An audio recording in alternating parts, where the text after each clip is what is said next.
नमस्कार, मी निरीक्षण अधिकारी पुरवठा जालना. आपल्याकडे 3,11,198 लाभार्थी आहेत. प्राधान्य कुटुंब आणि 42,906 अंत्योदय चे लाभार्थी आहेत.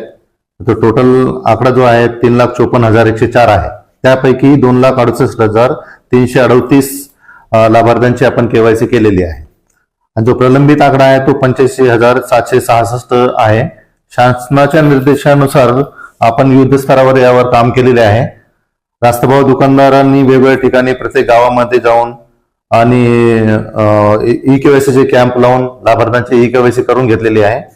यामध्ये जो प्रलंबित आकडा आहे, हा आकडा यामध्ये वयोवृद्ध आहेत, ज्यांचे हाताचे ठसे येत नाहीत किंवा त्यांचे डोळे आहे स्कॅनर मध्ये काम करत नाहीत ते आहेत, किंवा लहान मुले आहेत ज्यांचे वयोगट 1 ते 5 आहे, त्यांचे बोटाचे ठसे येत नाहीत, असे आहेत. व परत जे मयत लोक आहेत किंवा स्थलांतरित लोक आहेत, याच्यामध्ये हा आकडा असू शकतो. आणि जे बाकी राहिलेले आहेत त्यांना आम्ही आवाहन केलेले आहे व युद्ध स्तरावर अजूनही काम चालू आहे की त्यांनी लवकरात लवकर आपली ई केवायसी करून घ्यावी. जर त्यांची ई केवायसी झाली नाही तर पुढच्या महिन्यापासून शासन स्तरावरून त्यांचे राशन बंद करण्यात येईल.